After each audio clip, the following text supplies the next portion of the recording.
that's not a comic book. Now that's a comic book. Hi everyone, welcome to another episode of Comic Reviews. I'm Part 2, and I've got a fairly good number of books to get through today. So we will not waste too much time in starting, but given something that's in the first book we're going to be talking about, I do have a co-host today for Comic Reviews. Live and in person is Danny the Lizard. Say hello, Danny. So yeah, Danny's here to help me review comics today. Won't that be lovely? All right, so let's go ahead and talk about what we will be talking about. We're going to start off today with Bane Conquest, and then go on to DC Comics Bombshells, number 32. It's Bane Conquest number 4, by the way. And then Predator Hunters, number 4. As well as Darth Vader, number 4. A lot of number 4s today. New Gods Special, number 1. Batman, number 28. Invader Zim, number 21. And then we'll be discussing the trade Black Panther Civil War.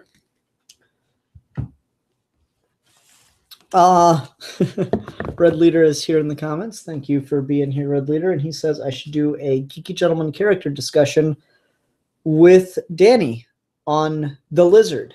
Let's do a quick one real quick. Danny, what are your opinions on the Lizard? He isn't lizardy enough. Well.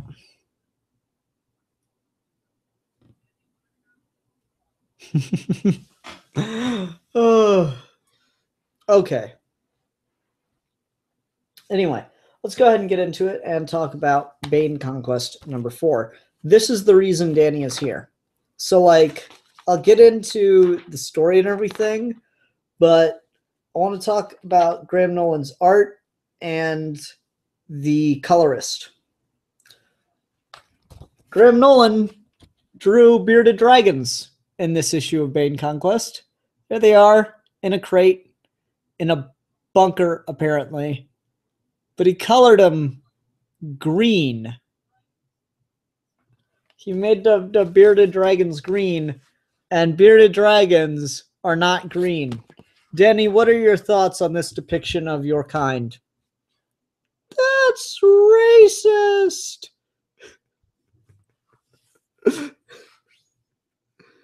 I know everyone's talking about Rick, but if you look over at the bearded dragons, they are green, and I was not happy. And then there's another panel of them a little bit later, and they have a red one now, and some bearded dragons can get very red, very orange, but there's still a green one. The color is fucked up. I was annoyed by that. And Danny is here more as an example of what the color palette for bearded dragons typically is, you know, kind of a beige, brownish. He's getting orange on this side, though my camera quality and lighting is not very good, so it's hard to tell. Anyway, thank you, Danny. You have been used as an example. Bye. Go run around the room, find a place to sleep until I put you to bed. Oh, shit, hold on. There's a mirror out. He can't see himself, otherwise he gets mad. I think we all understand. I'd be pretty mad, too, if I was that ugly. So I gotta flip the mirror over. Anyway. Yeah, the colorist's name is Gregory Wright, and he should be ashamed of himself. He is stereotyping all lizards as green, and that's not okay. But anyway, so this issue actually was quite a bit better than the last few issues have been. Only took 4 issues to get a decent one in a 12-issue series. That's not the best of signs, and sorry, my camera's a little low. That's not the best of signs, obviously, but I'll take what I can get with this, since I'm reading it for y'all. Basically, it's just this like intersection of paths where Catwoman's come up in it, and she's kind of like arrested by the Russian police and given a mission. Meanwhile, Bane and this cybernetic guy that he's like taking control of are in the middle of a bet to see who can take down this organization better. And I don't know, it's kind of goofy, kind of a head scratchy moment. But it's just more enjoyable to read than the rest of the book has been so far. Like that's really all it comes down to, is this book has been at best a snore, at worst confusing as fuck. This issue was neither of those things. This issue was mildly fun and also, you know, just a good time. There's also just like some, you know, the art, besides the colorist screwing up, the art isn't as quintessentially 90s, though it's still got its moments. Let me find this panel of Bane working out. Like Bane just throwing dumbbells of that size is a bit ridiculous.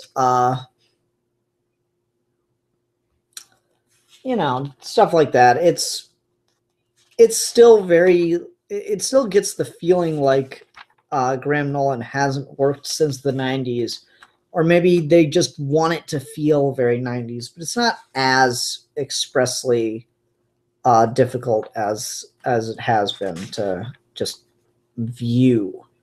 I feel like these guys are relearning how to draw and write comics to a certain extent, even though they've worked since then. We get a bit of a start between a rivalry of Bane and Catwoman in this. I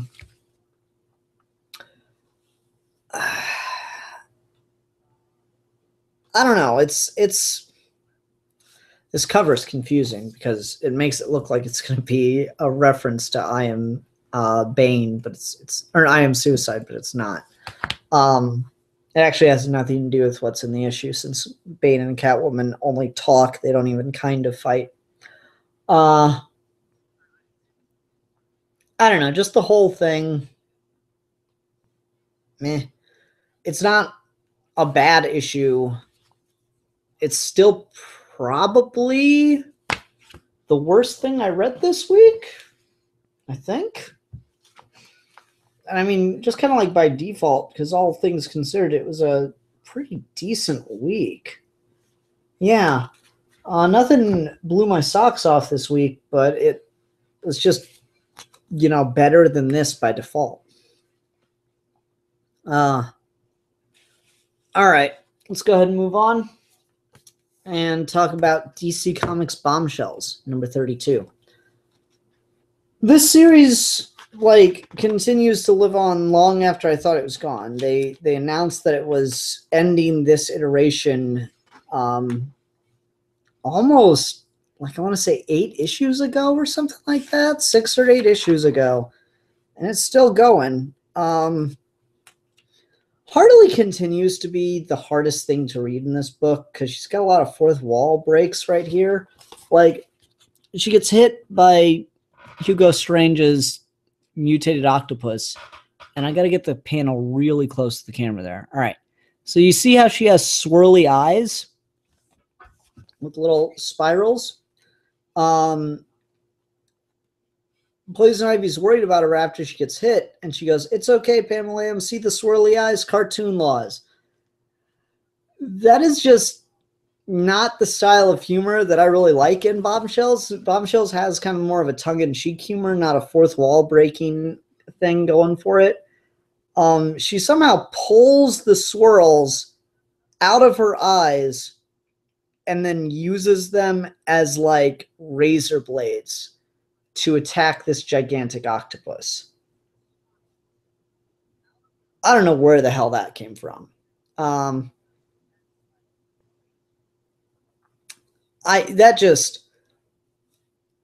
It's so out of nowhere. And Harley Quinn, just from the she's written okay for Harley Quinn in the modern age, but not how I like Harley to be written. Her relationship with Ivy's pretty good though, but just she continues to be the weakest thing about this book for me, between the costume just not really feeling like a Bombshells style costume to the way she's written. She's the weakest thing in an otherwise really great series. And then there's a lot of cool things, like we get the Chicken Leg House of Baba Yaga as this battle for Berlin, or not Berlin, Leningrad rages on. And then we get some interaction between Raven and her father as she tries to break the spell the Nazis have on him. And she finds out that nothing's working to take the spell away because he's not under a spell. His wife left him with his daughter, who was stolen by the Joker's daughter, and so he just didn't feel any connection to humanity. So when it's explained, so when Killer Frost showed up and was recruiting, mythical minions for the Reich, he was like, well, I don't see why not. I'm not going to be accepted by these people, so screw it, I'll kill him. And that really pisses Raven off and sends her into like this, spiral of OP rage. And she starts to look really kind of kick-ass with like gigantic horns and stuff growing out of her head, which I like. And she's just kicking the shit out of her father too, which is cool. And she's like becoming more and more bestial as she fights.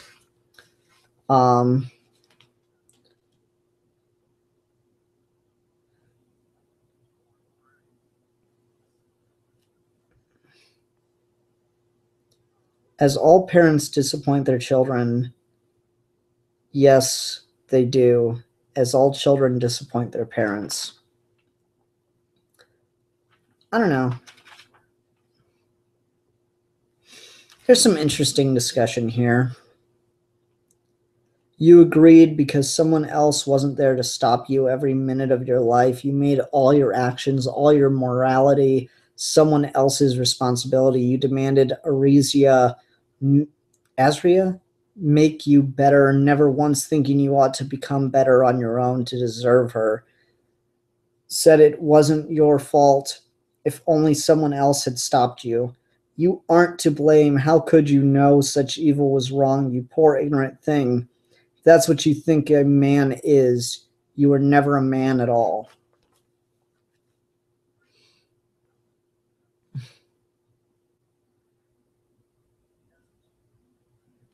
I don't know. I thought that was pretty cool.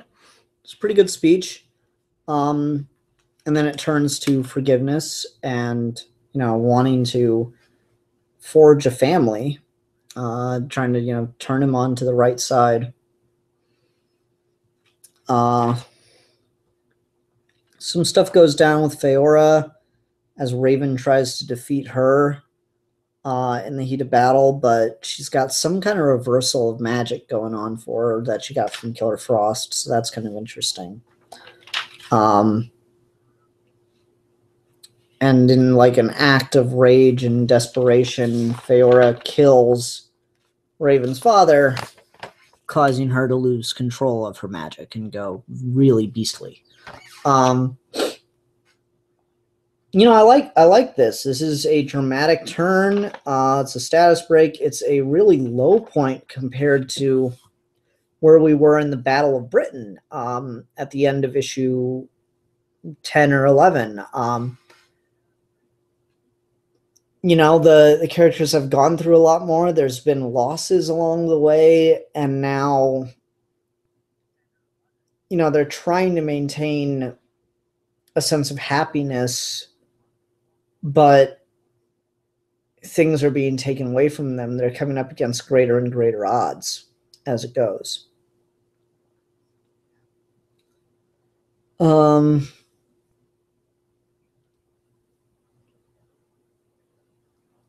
And it just continues to be good and really interesting, and I'm just excited to keep reading more, really.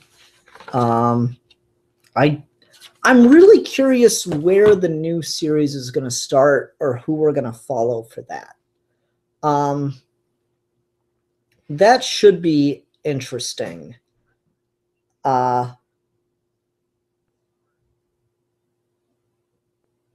Like, Akuma Ranger asks, is Killer Frost in this universe magic based? Yes, what it is the Joker's daughter is a character, but it's also in this universe a title that is passed down from generation to generation. Kind of like the whole Sith thing. They get an apprentice, train them, and yada yada. That person takes over. And so the Joker's daughter of this continuity tried to get Killer Frost, who was basically the origin for Killer Frost in this universe was her mother slept with a German soldier when they were occupying their village in one of the wars in the 19th century, a French mother.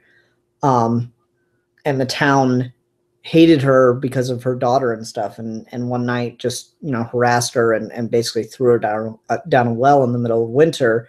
And that awoke Killer Frost's magical abilities. And so she kind of came back as like this, ice queen. Let it go, and killed her whole village. And that's how the Joker's daughter got a hold of her. And she tried to train her, but her magic was just somehow different. And so she had to let her go into the world. But Killer Frost came back later and helped her get Zatanna. And when that didn't work out, she helped her get Raven. So it's just like this level of stuff. But yeah, Marguerite Bennett seems to be more comfortable writing magic than she does sci-fi, which is fine. I'm usually more of a sci-fi guy, but I can dig some fantasy just as long as it isn't quest for the object kind of stuff. But yeah, it's definitely more on the character level anyway, so it doesn't really matter what the explanation is as long as it gives you the right pathos for the character's frame of mind.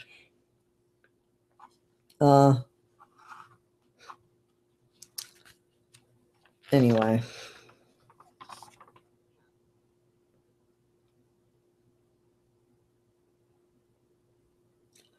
Apparently Marguerite Bennett's like a really big fantasy fan. She mentioned that she saw like the first Lord of the Rings movie 14 times in the theaters, stuff like that. So I don't know. That's cool. All the more reason to give her a Zatanna series. Hint. Hint. Oh. Anyway, let us go ahead and move right along to Predator Hunters, number 4 of 5.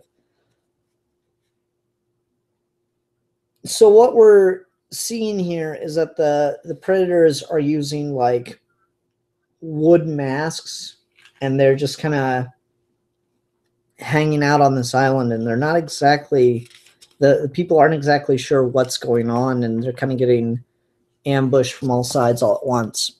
The art in this is really, really stellar. It's just got such a raw feel to it, the way that the artist is able to capture things. There's a lot of nice subtle detail. Like they mentioned that the Predator's masks are made of wood, and if you get really close in there on the detail of the mask, you can see lines from like bark. That's really cool. I will say, and I hadn't thought about this, but the Predators don't actually breathe primarily oxygen.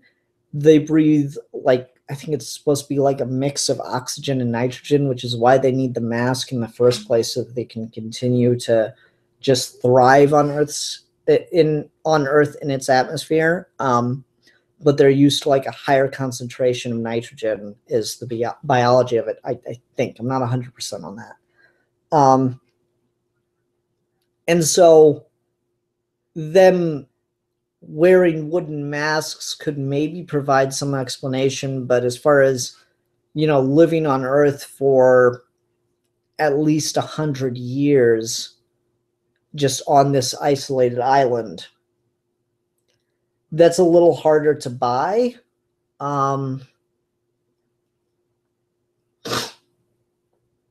I don't know, maybe you could come up with something that they crush up some kind of plant or flower and put it in the mask, and the flower like releases a chemical equivalent to nitrogen or whatever it is in their atmosphere they require, so they're able to continue to thrive. I don't know. It's weird. Not sure how much sense it makes, but it's neat nonetheless. Anyway, so the three predators remaining ambush the hunters on this island and cause them to scatter and run. There's some neat stuff with the character Mandy that goes on, and turns out that the cold suits the hunters are wearing aren't gonna help them at all in their fight in remaining undetected by the predators. I really like this page. This is a great page. As the predator takes off its mask to view the guy, roars at him, and the guy yells back at him.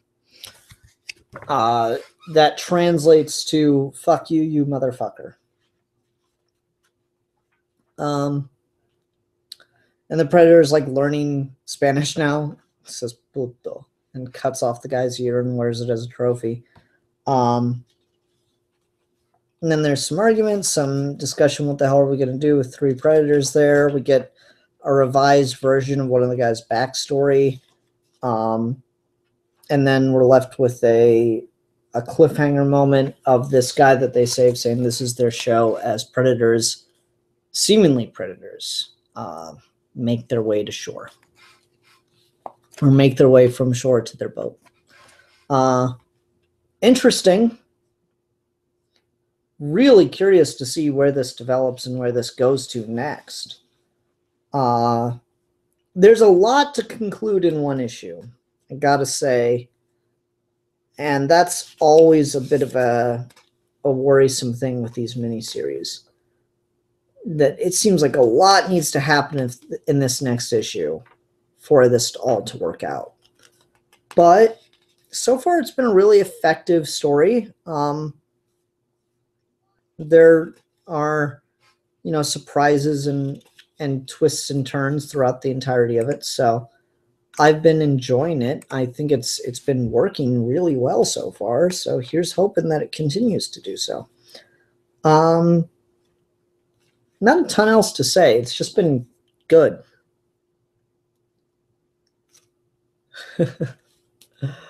Speaking of famous film aliens, a few weeks ago I bought a used copy of the 35th anniversary Blu-ray of Alien. Came with a digital copy. Which should I watch? The 2003 director's cut or the original? Original's fine. Damn, why do he has to take the homophobic aspects of my culture? Wait, what, Philip, what does that translate to? I thought it was "fuck you, you motherfucker." What did it actually translate to?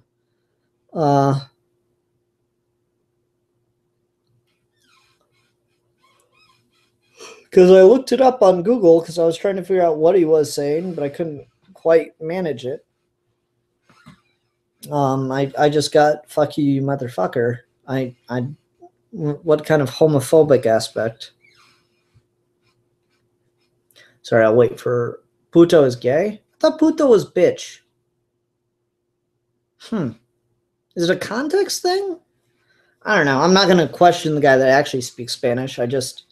I was under the impression that puto was bitch or whore.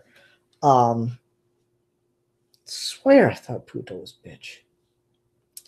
Anyway, it's not the predator's fault. He doesn't know what that word means, only that it's an insult. For whatever that's worth. Maybe the writer's fault.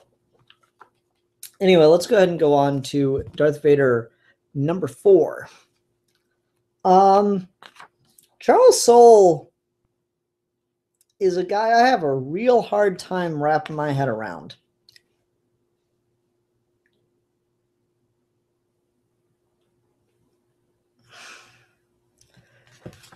There can be weeks where I think Charles Soule is writing one of the most hilariously bad comics ever. And there can be times where I'm like, Then there can be times where I'm like, wow, this was a really strong comic book. Who wrote this? Yeah, Charles Soule. What? This guy is just all over the map for me, and I don't know what to make of him. Because I haven't been enjoying the Darth Vader book thus far. It's been not awful, but like meh at best and silly and pointless at worst. But this was a really strong opening with Darth Vader just at the base of a mountain, completely crushed and defeated. And then you get like this robot that's down there with him that belonged to the Jedi. It's like, you are defeated. The dark side cannot stand against the light. The Jedi will scour you and all your kind from the... And like as that robot's talking, Vader uses the Force, tears it to shreds, and then uses the components from its animatronic body to rebuild his own cybernetics.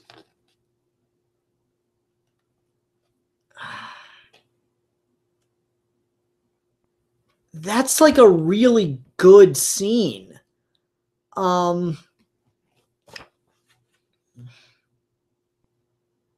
I really like that moment. And like it's paneled really well too. You know, I got to nerd out about my paneling, but we start up here and we go across the page. And I was talking about this where sometimes I don't know if a panel break is supposed to occur when you do something like this with symmetrical panels on a page. I don't know if that's break supposed to occur down the page or across the page. And we have a really unique way of signaling to the reader without having to use like arrows or something to interrupt the art. We have the art showing you that it's supposed to be read across the page by showing you like what's happening from Vader's perspective as he raises his hand. Like you get the one eyepiece is like cracked and obviously not signaling to him, but the other one is, and you just see that, and that gives you the note, okay, this page is supposed to be read from here to here, and then down and so on and so forth. And it's just really effective way of doing that.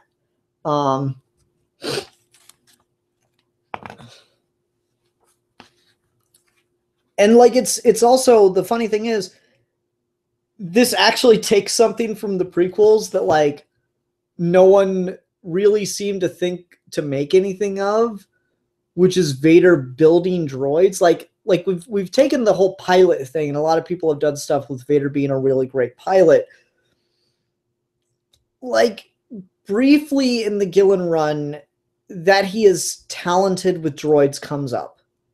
It comes up that he likes droids comes up, but as far as just his pure technical prowess goes, not so much. There's nothing in that really revolves around Vader's technical capabilities. This is a great moment for Darth Vader.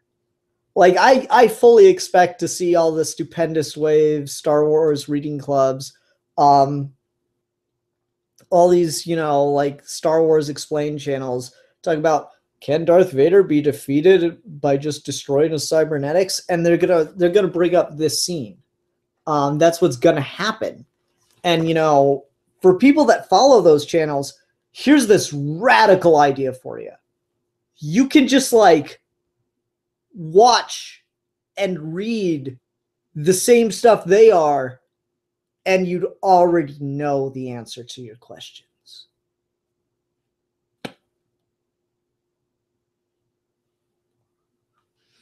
So no, this is a pretty strong issue, all things considered. It is a bit meandery. We go from that really awesome scene with Vader to this Jedi like preparing to leave the planet and go hunt down Vader's master. And then we go back to Vader repairing himself. So that's a little shaky. Because I would have just preferred to get this scene directly follow, we not see anything with the guy, or only see what we absolutely need to. Then we go back to him again, and right after we get back to him, he just finds out that Vader's still alive, and they start to duel on top of a dam. Like this shot. I like when artists do this whole thing with the lightsabers, where they have the swoosh. Give me a second. I will return. Hi, Danny. You're cute.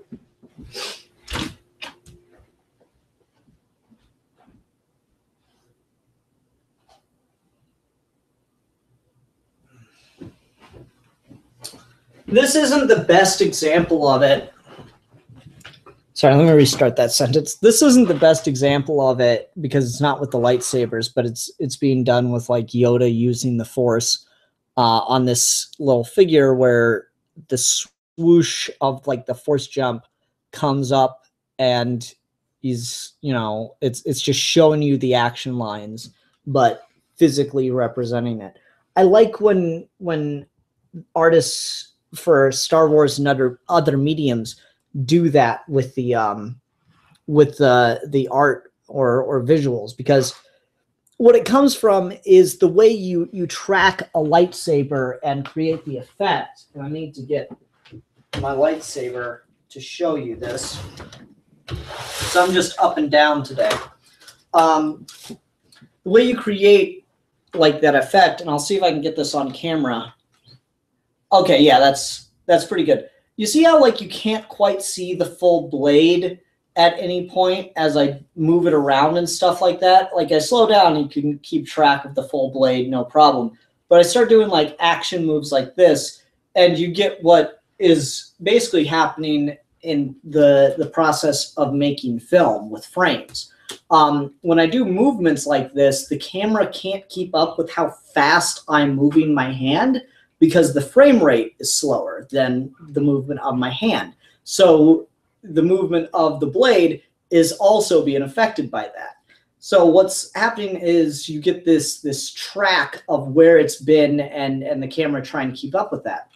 Well, when you're in post, when you're doing the lightsaber effect over your initial line marker, like you in the movies, they use wooden dowels from time to time, and the newer ones they used just like green sticks so they could chroma key them out if they wanted to. But like when you're doing the effect in post, you create a mask around that part, and then you create layers of what you see as the lightsaber and integrate those two together. And so that works really well when you're just holding it steady. But the second you start to move it and you get that frame rate not being able to keep up with the movement of the blade, you either would have to allow those after images to exist, or do something like this and have that kind of arc of the thing exist. So you're technically recreating a flaw with the camera. You'd have three options: allow those after images to exist, which would look really bad; erase the after images, which would look too perfect; or have the mask of what you're masking over to create the effect encompass those after images. So you're recreating the imperfections of the camera in post. And it just looks really cool. It makes it look more real, more believable, because it's behaving like other actual objects on the film are. And so just seeing that recreated in art or in statues, something that like you don't need to do that. You can just show the blade on its own and it will look perfectly natural. You can do that, but it just loses its sense of Star Wars-ness when you don't have that after arc. It actually looks more out of place in comics and other things when it's there, because that's not something you naturally would have in comics all the time unless you want motion lines. But by adding it, it gives you a callback to the films in a lot of ways, and also a really great sense of motion. So I really like that. It's really clever and looks fantastic on the page.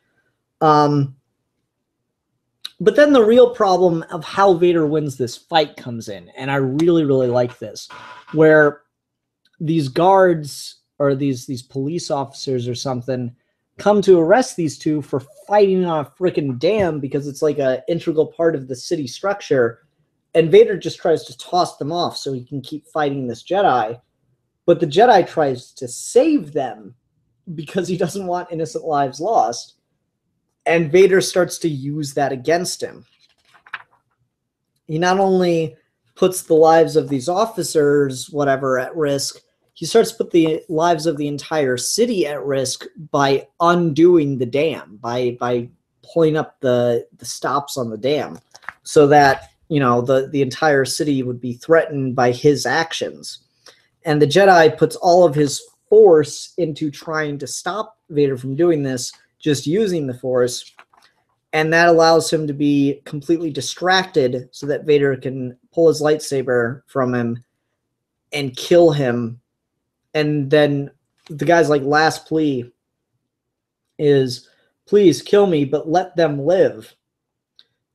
And Vader just allows the dam to burst and for the entire city to flood because he just doesn't care.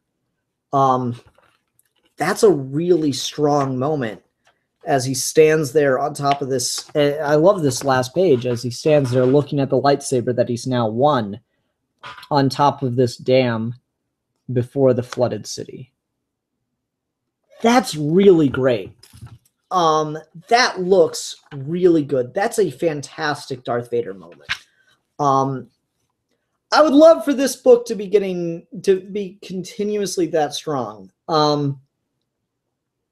That is a great issue for this book. Again, it's not that this book has been bad. It's just been pretty okay at best, kind of silly at times. This was a fantastic issue. I would love for this issue to be the quality that this book lives up to week to week, month to month. I don't know. Every time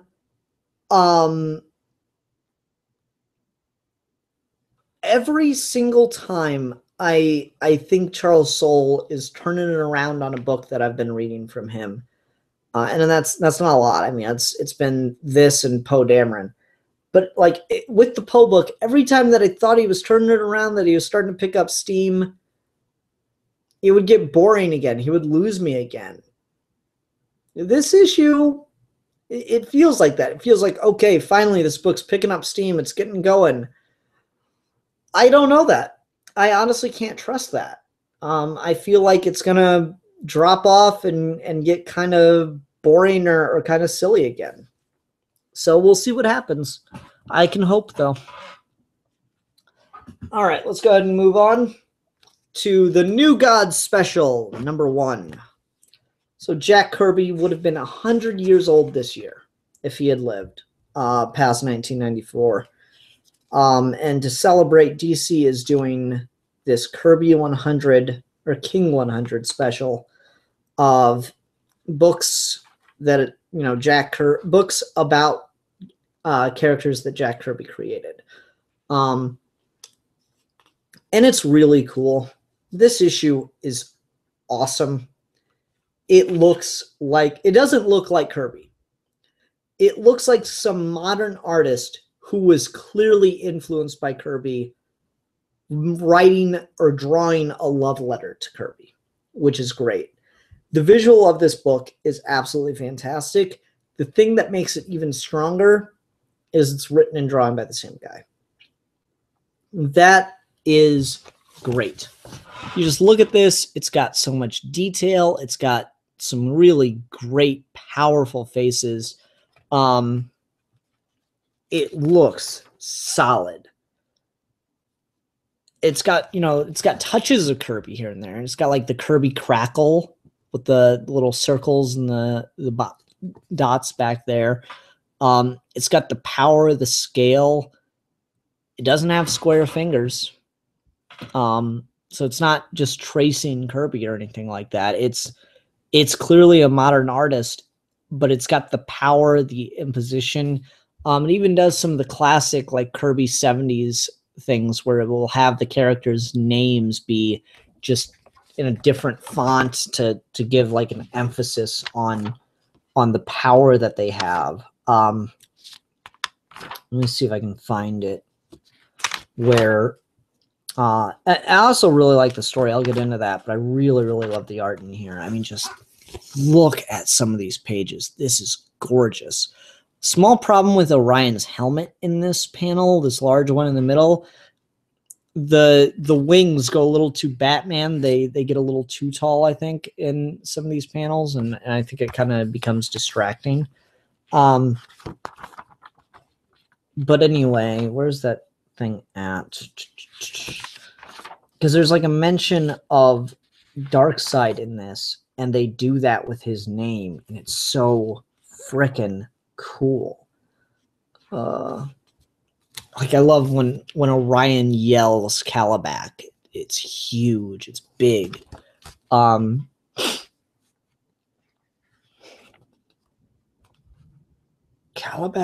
Calabac.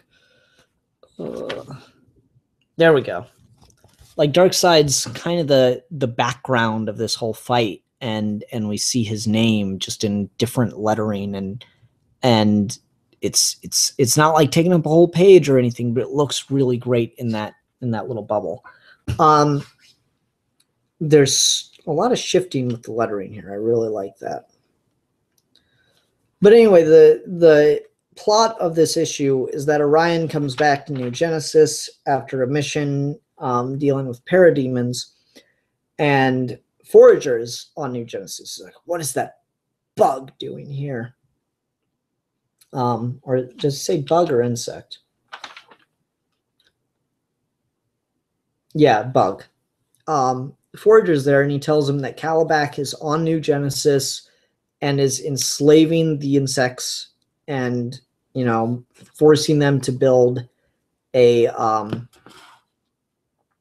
fire pit on New Genesis, which, if it takes root, it'll convert the entire planet into a second apocalypse. So Orion is obviously very upset with this, and he and Light Ray and Forager form a plan to go out and try to destroy Calabac's plan. And again, I'm just so in love with the art. That is the best I've ever seen Apocalypse drawn in a panel. Look at how much fucking detail went into that single panel. That is Kirby level dedication. Look at the geometry, the use of the crackle again, the circles for explosions. Just look at the minute level of detail that is put into Apocalypse. That's the dedication that you see from Kirby right there.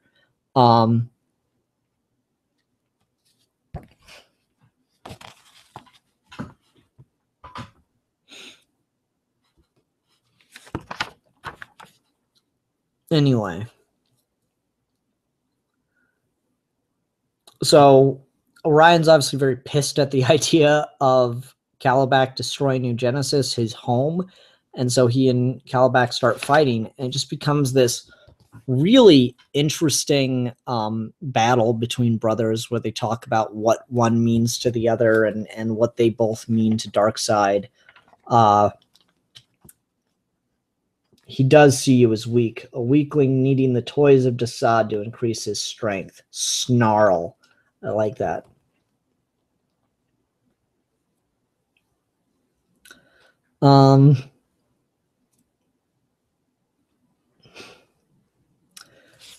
So they like destroy this method that Calabac was going to use to destroy New Genesis, and Orion's like, "Go, I will take care of my brother." And Light Ray tries to talk him out of it, and it's like he snaps, and his true face comes out and says, "I said I will deal with my brother."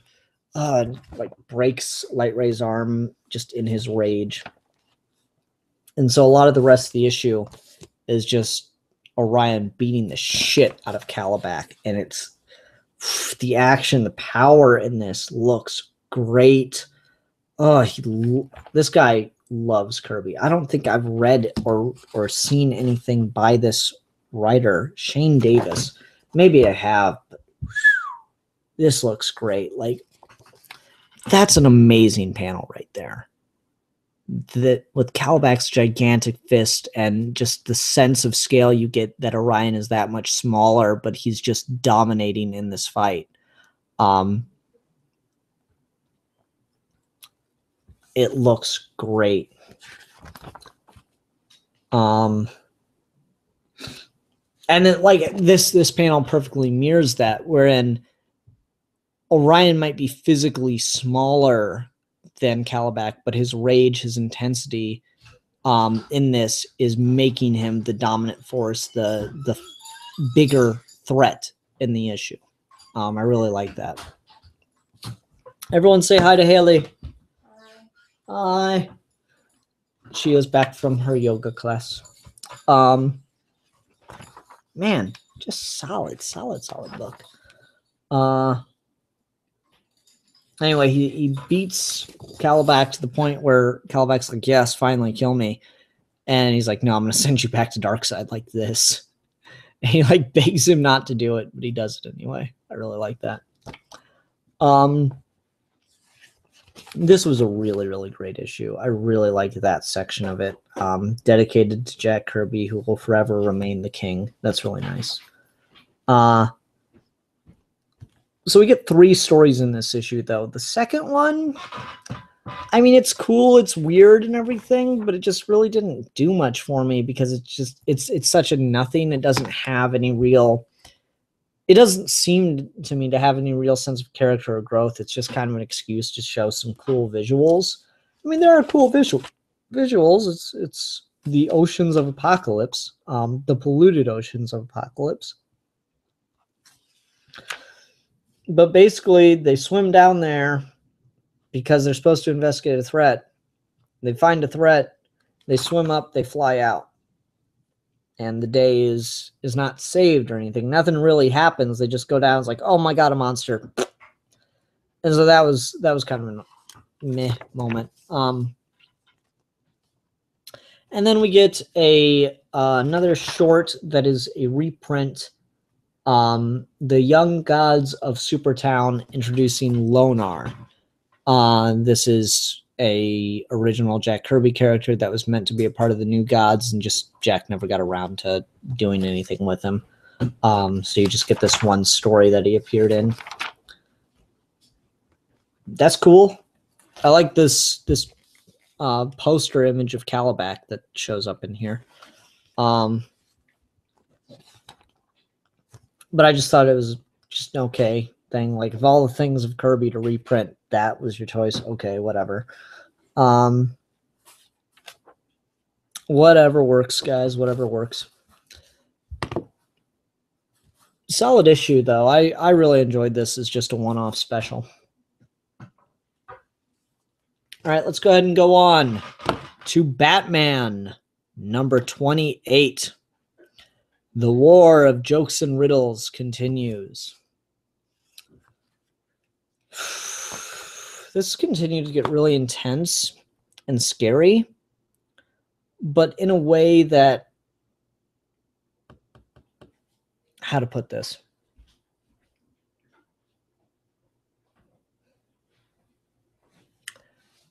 In a way that, like, you wouldn't expect.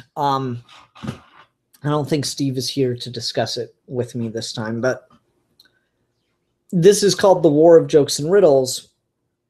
And, you know, there's been action on the page that we've seen throughout it, but the action isn't the focus, and it doesn't take up the majority of the issue. You kind of get the start of or the conclusion of the action, or you're just thrown right in the middle of it. You're not seeing a lot of it happen. And that's really interesting.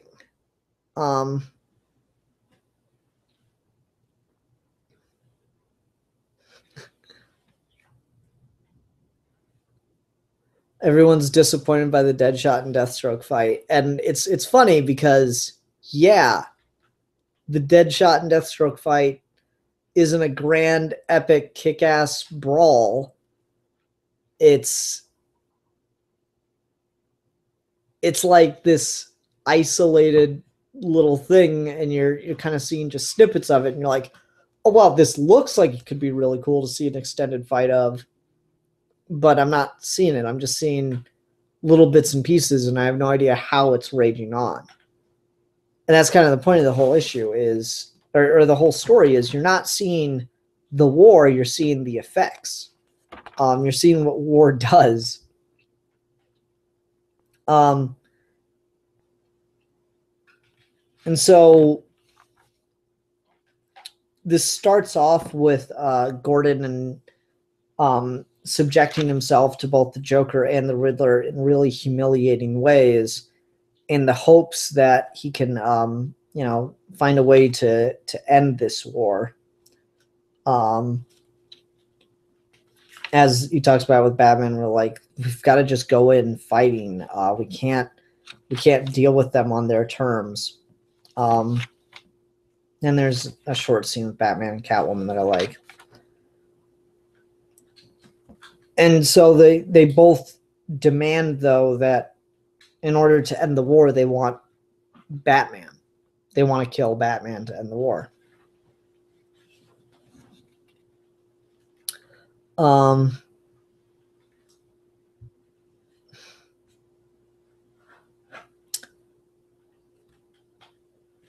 so, like, this all comes to a head in this issue, at least, with both the Joker and Riddler sending their top assassin to kill Batman the next time he shows up to talk to Gordon. And so Deadshot and Deathstroke take up a position in a sniper's nest on GCPD, or targeting GCPD, but they spot each other and decide to start to battle it out.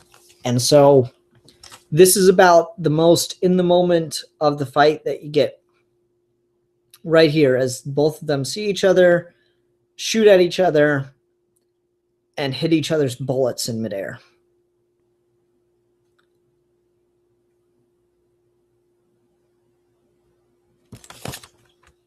After that, you see the fight happening piece by piece in montage. You see that they're fighting.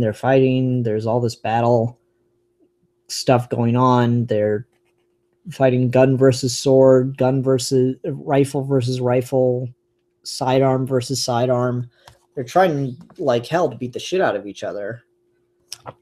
And the whole time we just get this narrative of Batman saying that they fought for 5 days, as he ran behind them trying to save people. And what's really neat is you get these visuals of the people in the background that are caught in the crossfire, literally caught in the crossfire. You have these juxtaposed pages or images of Deadshot and Deathstroke aiming at each other, and what's in between them are people. I really like that. And that kind of goes to the whole commentary of the war. Yeah, you have these battles happening, but it's the people that are caught in the middle that we're focusing on.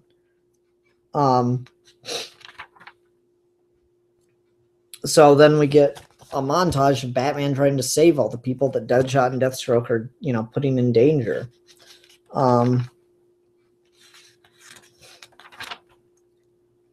And finally, after 5 days of them beating the hell out of each other, he's finally able to take them both out and stop it.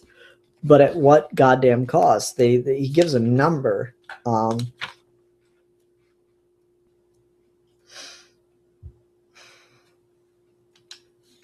think it was like 86 people died in this fight. 62 people died in this fight. And that's just one battle in this war of jokes and riddles. And so it comes to the conclusion that the only way they're going to get out of this is with a miracle.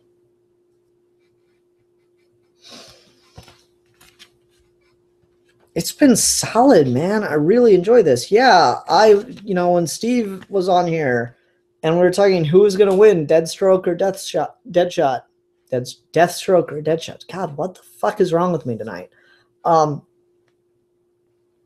Yeah, I was like, oh yeah, Deathstroke's got this in the bag. He's got the healing factor and all that stuff. And Steve was like, no, Deadshot's the best shot in the DC universe. There's no way. The answer is they both lose because everybody loses because it's a war. It's not a cool comic book fight that lasts for pages and pages. It's a battle in a war, and there are casualties because of that. Commentary. And I think this cover, you know, I think it was Steve said that the covers seem to have nothing to do with the book so far. I think this cover does. Joker and Riddler are sitting here playing a game with each other, a card game, but there's like these deadly consequences on the table. You got a gun and a knife, and there are these people caught in the middle. You got these cards with the play that are being used as playthings of people, but there are lives at stake.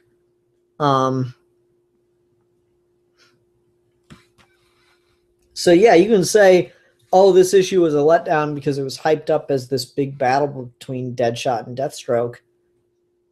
I guess, but if you've been paying attention what the story's been so far, it seems perfectly reasonable that it wouldn't be a cool fight between Deathstroke and Deathshot. That's it. Deathstroke and Deathshot are their new names, because apparently that's the only way I'm going to get them right.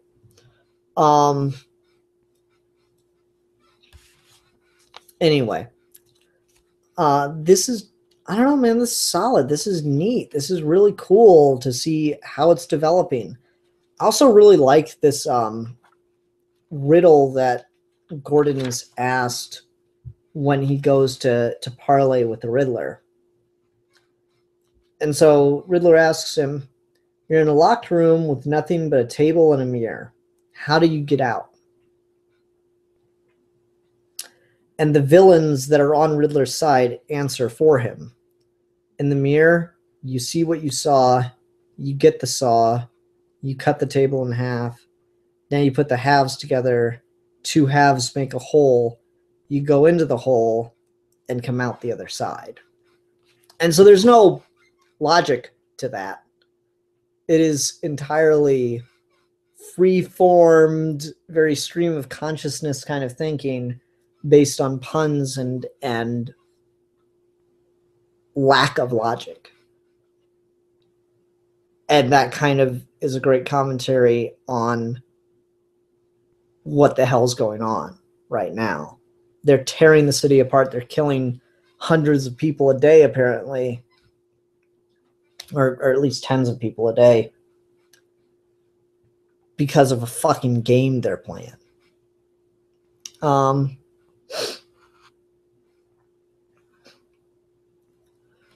Red Leader asks, what do you think the big mistake Bruce made is? Do you think the war is, or do you think there will be a specific thing?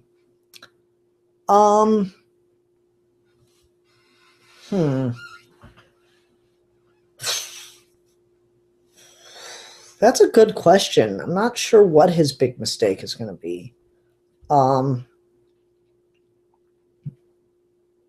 You know, I'm not sure on that one. I don't really have an answer for you.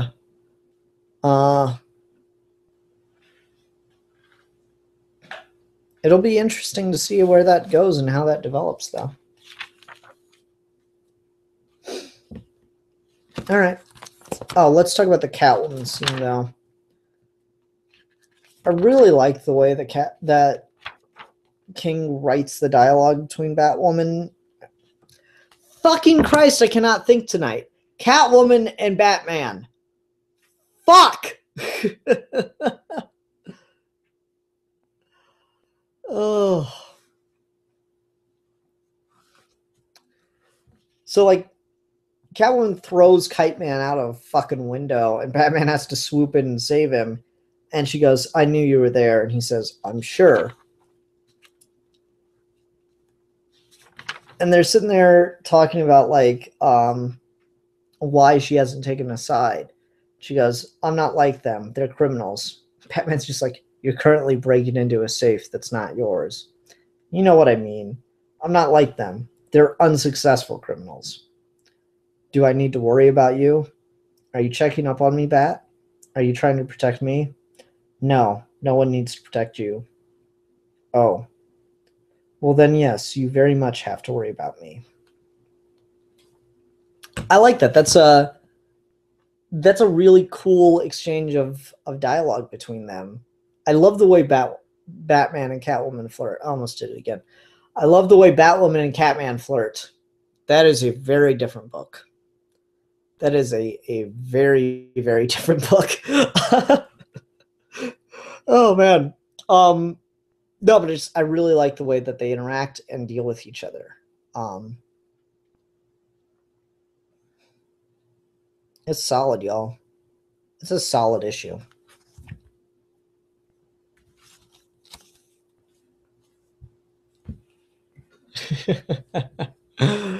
Thank you for making fun of me, Akuma Ranger.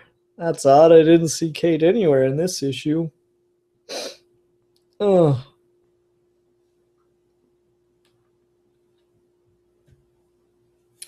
All right, let's go ahead and conclude this week with Invader Zim, number 21. If you haven't seen this week's episode of Geeky Gentlemen, I always recommend that you go check that out. Exactly, Red Leader. Why would Kate flirt with a dude? That's kind of the point. Anyway, I didn't know that Johan Vasquez, I can't say his name. I can't talk tonight. Don't blame me. Is the one writing this book. Created by, well, he's attached to this book. Let me say that because he's not the writer on here.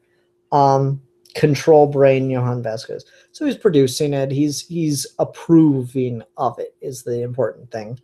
I didn't realize he was attached to this at all, which is why I hadn't been reading the book. But I love me some Invader Zim.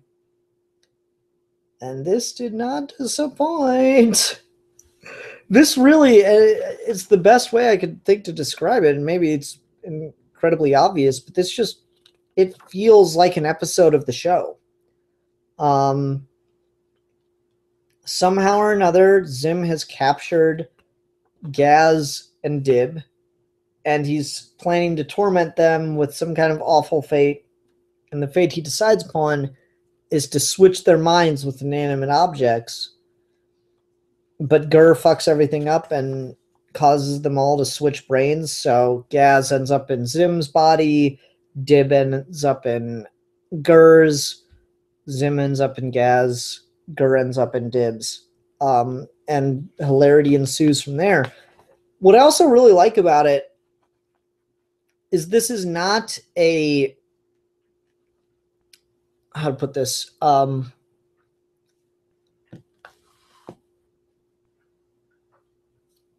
This is not like your typical body swapping plot where they got to figure out how to get back to their right bodies. It looks like it's going to be that at first. But then Gaz, being in control of Zim's body, now feels the primal Irkin urge to conquer and invade. And so she makes a bet with him that she can do a better job conquering the Earth than Zim ever could. And so the rest of the issue is Gaz taking over the world in Zim's body. So there's not going to be any sense of continuity in this book, which I'm fine with. And it's seriously just a one-off of how Gaz successfully takes over the world. So she starts by telling all of the armies of Earth that she is an alien and she's right here in the middle of their city. And then so they all show up, and Gaz develops a thing that takes all their weapons away and throws them right into the sun. He's like, after eons of study, my gentle people realized that the one thing holding back humanity was your appetite for war. That's why I was sent here with this Electroflex gun grabber you just saw now. Now without all those messy armaments, Earth can finally thrive in tranquility. So the Superman 4, the quest for peace method of saving the world, remove all weapons because that's what's holding us back. That wouldn't terrify anybody. Anyway, so yeah, she destroys the weapons, and a military general's like, "Men, this little green creep is the greatest hero the Earth has ever seen." And so everyone falls in love with Gaz as Zim because she saved the world from itself. And then Gaz introduces Borlaug's 12 cereal, which will end starvation and famine on the planet Earth, but it also causes people to become brainwashed nitwits that just believe whatever they're told or do whatever they're told. Today magazine, global IQ plummets. No one cares. Duh. Pretty clever. And then finally, Gaz is declared leader of the world by the world. And Zim in Gaz's body is banished to the moon for all eternity.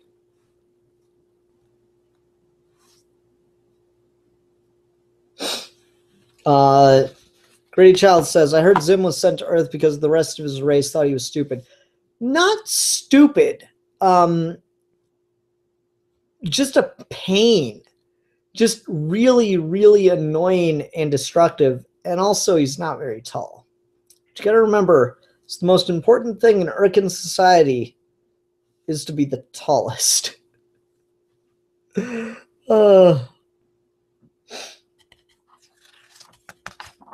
yeah, solid, fun issue. I had a lot of fun reading this. I'm not entirely sure if I want to add this to my poll or not. I might have to. What do you guys think? Would you like to hear me talk about the adventures of Invader Zim?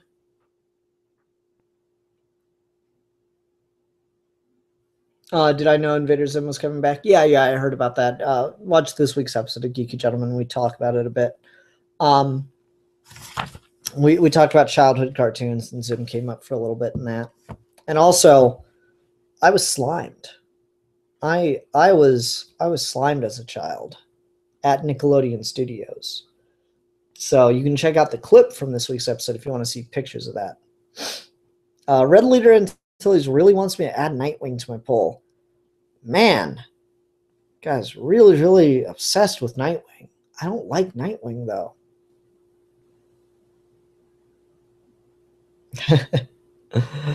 Hashtag slime privileges. Yeah, okay. I will add Invader Zim to my poll. I'll see about picking up an issue of Nightwing to see if I like it. I just don't like Nightwing. I'm not a Dick Grayson fan. What can I tell you? Anyway, let's go ahead and move on to the trade this week. Black Panther, Civil War. Okay, so full disclosure. Ooh, I really like this image on the back. That's cool. I like that. Is that one of the covers and I just like totally didn't even notice it?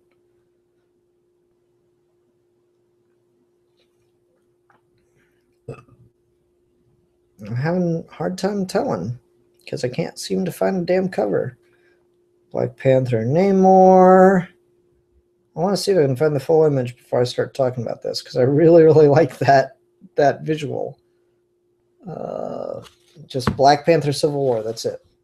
They just put it this little half thing. Okay. First note. I like that it's brown.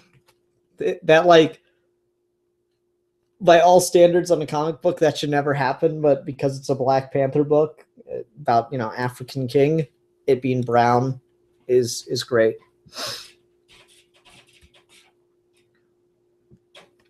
Okay. So everyone in the comments right now is like, Civil War. Oh, crap, Civil War, Civil War, Civil War. Fuck Civil War. Yeah, there we go. Nathan Snyder, hashtag fuck Civil War. I get it. I get that the comic community hates Civil War. I understand. Here's the thing. Because I just collectively know that Civil War is awful, I have never actually read Civil War. And from what I can tell, like anything Civil War until now, from what I can tell, that was a pretty good decision. So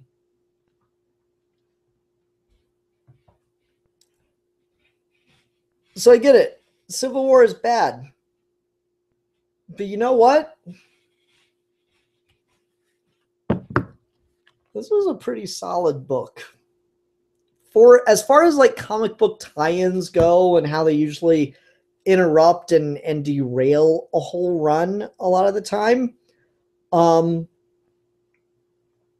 this is a pretty solid story.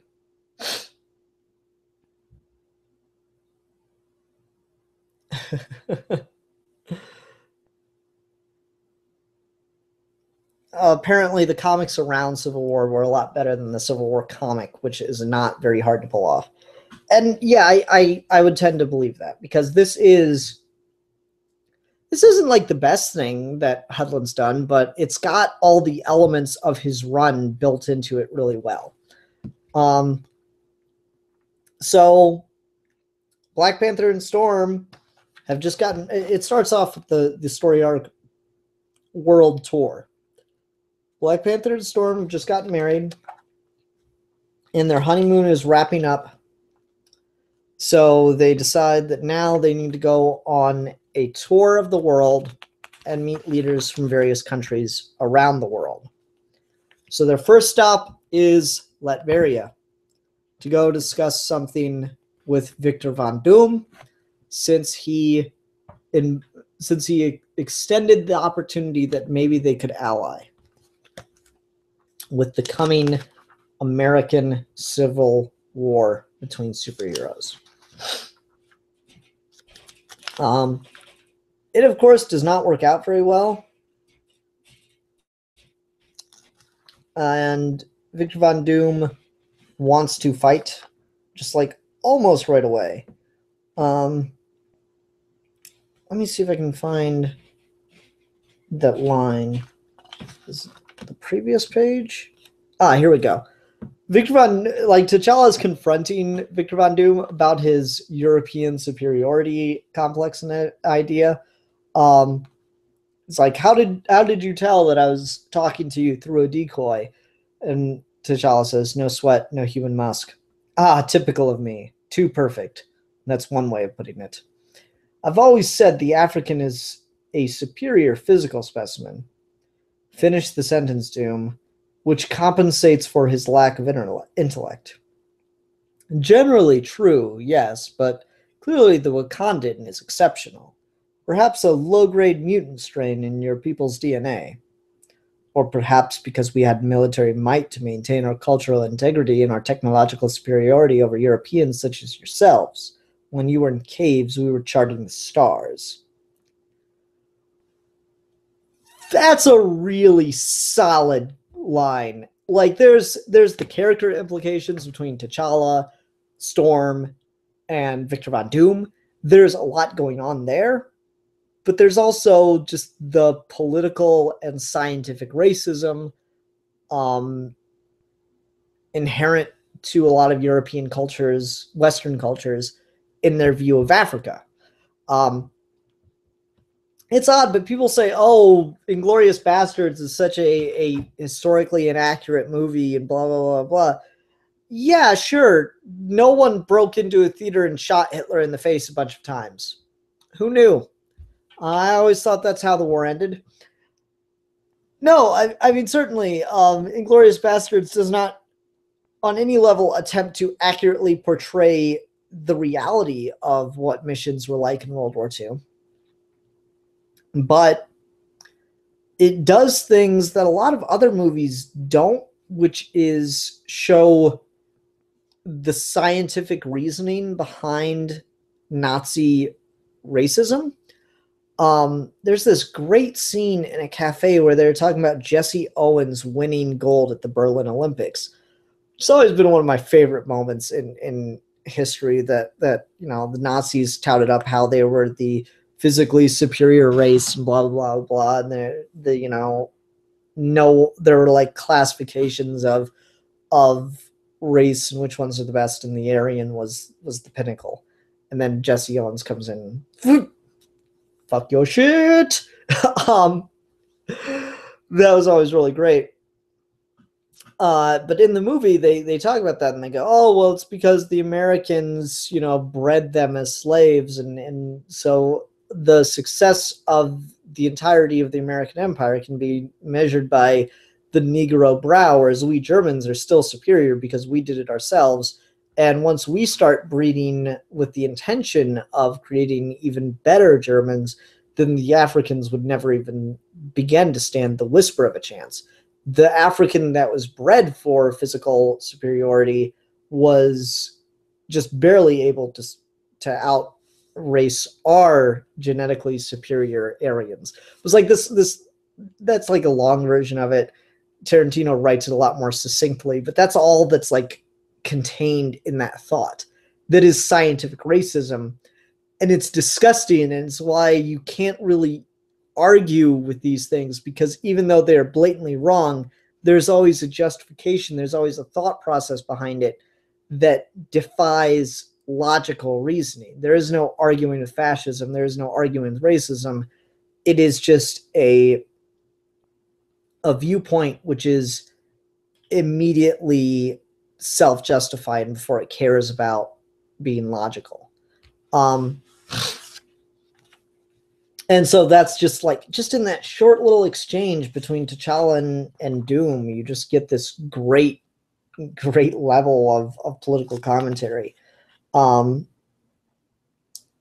like, I love this other moment. And this is like my main complaint with Hudlin's run so far has been that the way women are written here is pretty base, and they're often written as, like, when they're written well, they're usually written as an extension of a man. And this is where I'm starting to see that turn around, particularly with the way Storm is written. And when they take Wakanda from you, T'Challa and Doom are talking about what Wakanda will do in the oncoming civil war. And he goes, and when they take Wakanda from you, and Storm just butts in and she says, violating our principles would mean we've already lost. You just don't have any to lose. And Doom says, put your woman in her place, T'Challa. I'd hate to have to do it for you. T'Challa says, you should be careful how you speak to my wife. Our visit here is finished. I don't think so. Then a bunch of Doombots rush in, and we get typical comic bookiness where all this subtlety goes out the window and we just result to fist fights, which is something I always love to death. So T'Challa and Doom fight, and there's like this whole Wakandan plan and a lot of this, you know, one-upsmanship and neat stuff. Storm helps save him and gets him out of there and all this stuff, and they basically, you know, fly out a lot, very with the middle fingers and out the window in the air, like, fuck you, Doom, we're better than you. And yeah, they're off. And then the next issue starts off where apparently, and I didn't know this, for a while the Inhumans had a moon base, you know, as you do. I hear they got good real estate there, good schools too, up on the moon. No, but apparently the Inhumans fled to the moon because of all the hostility they were facing on Earth. And I really like the way this issue opens up, where I'm going to see if I can cover panels enough to do this. All right, yeah. So you get like little puff on the distant horizon. It says the moon, and you see the Earth in the background here. And we get a little more as we see this guy with a jetpack getting closer to us. And then he lands, and it's T'Challa in Black Panther astronaut gear. And that's fucking awesome. But yeah, so their next stop is go to the moon and visit with the Inhumans. But the Inhumans are understandably a very scared culture. They're wary. They're suspicious. Also, I really like how T'Challa gets to the moon. Hold on. Does Storm say anything? I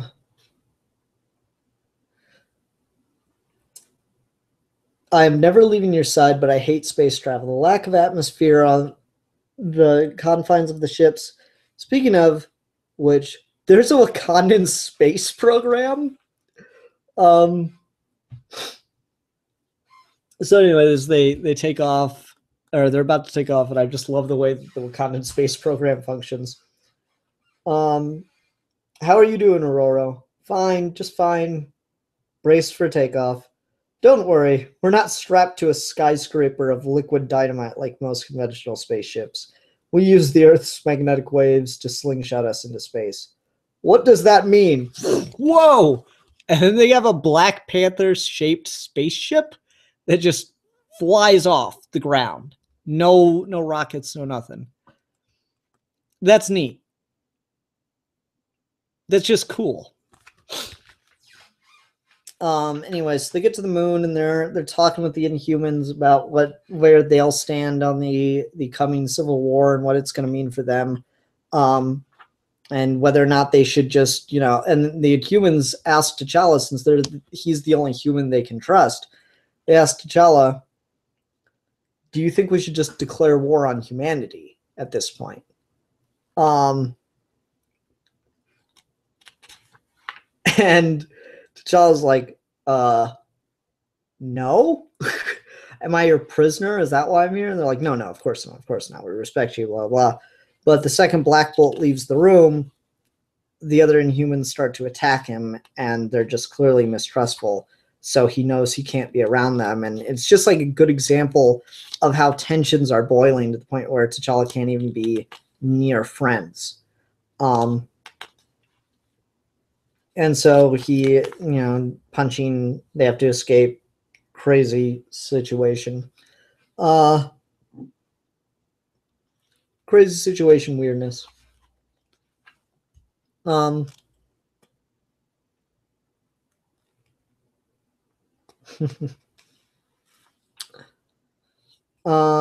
Okay.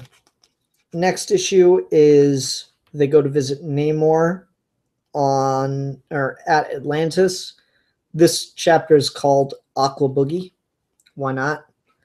And Namor is just trying to convince T'Challa that he should be the one leading the effort against U.S. imperialism through the Superhero Registration Act, because what it seems to the rest of the world, including these hidden kingdoms, to be is an attempt to conscript an army of superheroes and to start superhero wars.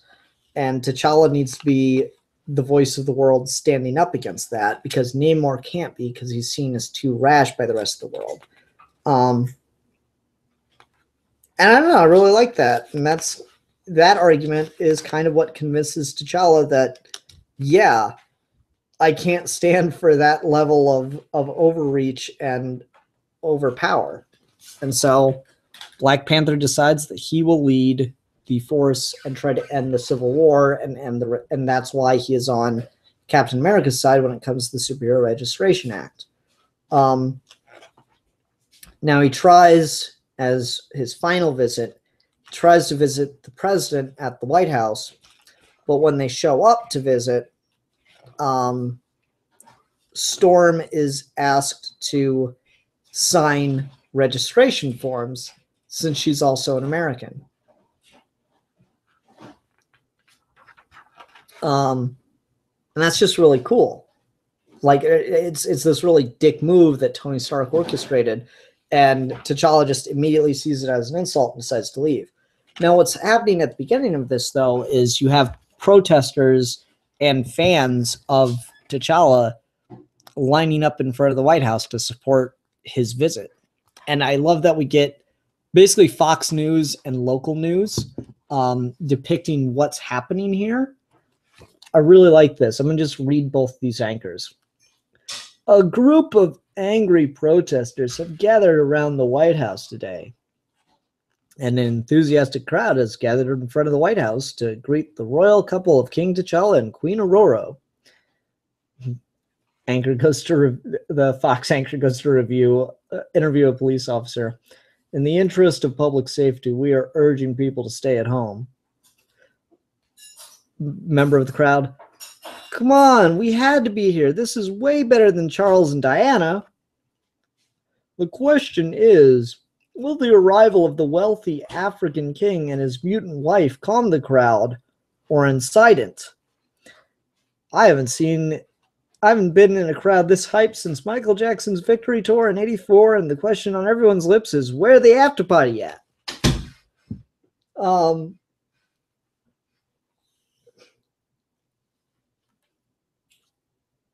That's just like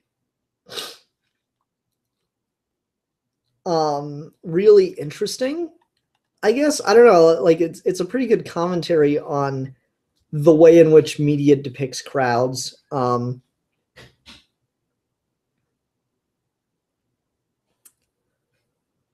Red saying, I'm acting like Tony's side was the only one that was evil in this. Tony was tyrannical and Cap was a terrorist. They were all insane. I haven't read Civil War. I can't tell you how I feel. All I'm reading is what is going on for Black Panther in this book. And so this does a really good job of showing you why Black Panther is joining the side he is joining, not because of just the idea of individual liberty and stuff, but because the fact that this could mean the beginning of a superpowered war in the world. And that's not something that he wants to sit by and watch happen. So violence does erupt on the lawn of the White House when T'Challa sees police start to rush the crowd and a child gets separated from her father. So he jumps the White House fence and goes to save the kid. And Tony's been having, fucking sentinels waiting to take him down. And the sentinels go after him and Storm, and the bodyguards destroy the sentinels. Of course, James Rhodes is in one of the sentinels, and T'Challa is able to protect him and get him out. And that's kind of this, big surprising thing. They fight Iron Man briefly. T'Challa cuts him with the ebony blade, which is pretty neat. Yeah. And Rhodey convinces Tony to let T'Challa walk away without more of a fight because he just saved his fucking life from the danger that Tony put him in. I like that.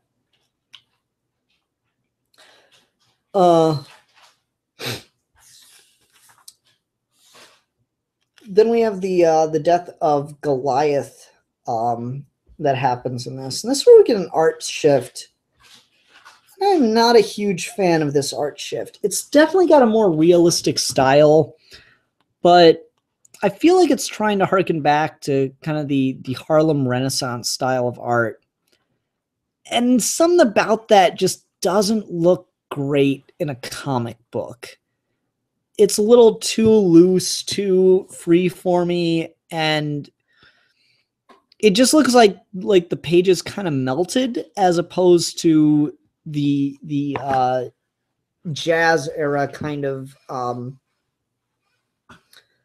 to put this, because I know I've seen murals and stuff that have kind of a similar art style, kind of a jazz era, kind of loose and free forming, flowing art style. And something about that doesn't quite work in a superhero comic where there's supposed to be a sense of power and scale and, dominance and imposing in the panels. This just doesn't quite capture that. It loses too much of that emotion to bend to this kind of art style. Who's doing the art for this issue? This issue number 23. Let's see here. Collecting Black Panther 1925. Illustrated by Scot, Eaton, Manuel Garcia, and Turnball. I'm going to assume this is Manuel Garcia. War Crimes, Turnball, and Marcus 2. I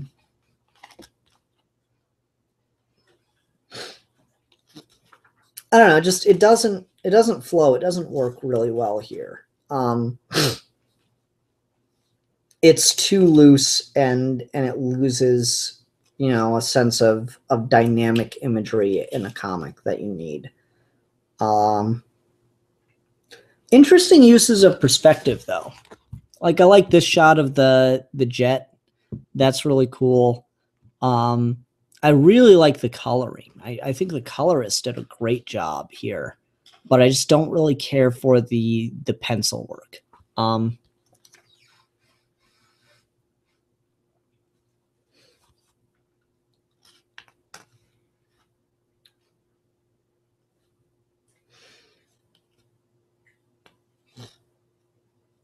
And maybe the art's a little too big in this because there's like this moment where T'Challa's supposed to be jumping and landing somewhere, but like we don't see the start of the jump because they wanted to put so much focus on the size of T'Challa on the panel. And I just don't like that.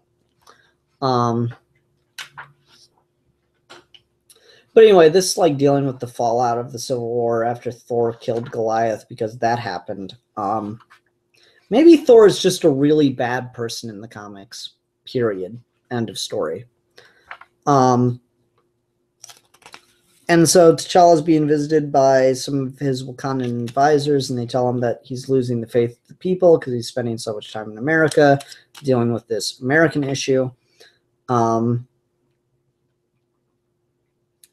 we're getting a bunch of political commentary, and the U.S. is really suspicious of what T'Challa's doing here. And what's going on, what's happening. T'Challa meets up with Cap, and they spar to prove that it's actually him. And something with Thor. Iron Man tries to visit the consulate and gets his ass handed to him. Cap and T'Challa decide to work together. A lot of this part that's all, more or less all Civil War, as T'Challa is their strategist and plans how they're gonna break people out of the what's the name of the dimension that the Fantastic Four discovered? It's gonna drive me nuts. It's gonna drive me up the frickin' wall.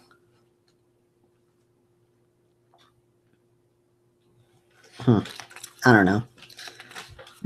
Apparently, Reed Richards and Tony Stark were using an alternate dimension to house Negative Zone. Thank you. To house criminals, and like that's pretty fucked up. So that's another straw as to why T'Challa decided to do this. But yeah, they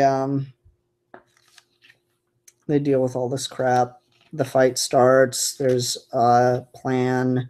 Storm tries to talk some sense into Reed Richards, but he's got his head literally bent around his back, spiraled down, and shoved straight up his ass, so he's not hearing any of it. The Wakandan embassy gets attacked after this raid to bust prisoners out of the Negative Zone. Thor and Storm fight, which is kind of cool.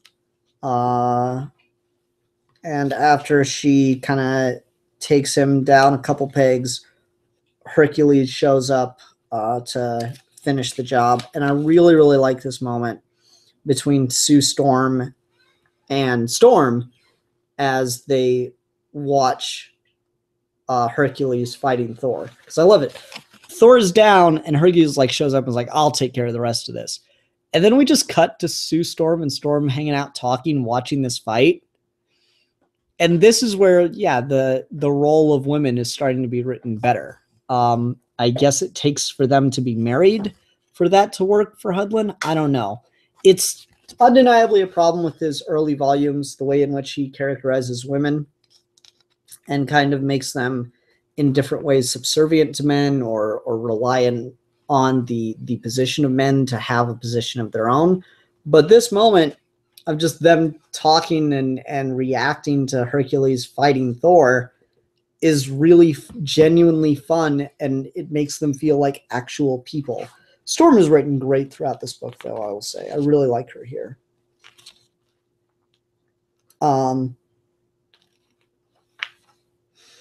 Yeah, otherwise, just been a solid book.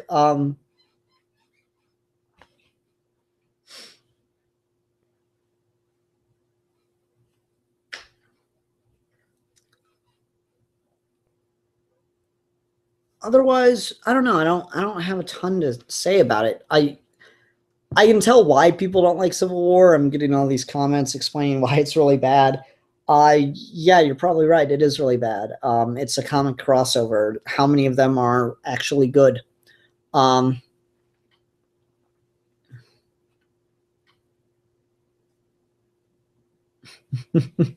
Ian, this book is great. Comments, fuck Civil War. Thank you, Shadow of Batman. That's pretty much it. And yeah, I'm sure the crossover is awful, but this book is able to like run with the premise of what's happening in the Marvel universe at the time and make it work for the character, where Black Panther is trying to figure out how he feels about all this, and it's the global geopolitical side of things that he is thinking of and why he makes his choice. And it does a really good job of arguing why that's the right choice.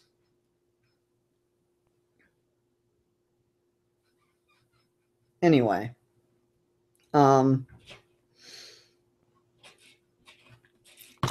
solid enough. I'm still enjoying the run. I've still got a couple volumes to go. But I think that'll do it for this episode of Comic Reviews. Everyone, thank you very much for watching. Sorry I didn't make it here last night, but I was just dead tired from work, and I could either read the books or do the show, but I couldn't do both of them. So I was like, better not just make up stuff as I'm doing a show. So I didn't have the energy to read the books and record last night. But you got the episode a day later. You got the Black Panther fan film review yesterday, so I hope you enjoyed that. Look forward to a Geeky Gentleman character profile on Goku on Tuesday, as well as a fan film review of a Teen Titans fan film called Teen Titans Birthright on Thursday. Everyone, thank you very much for watching. Till next time, I'll see you. Bye.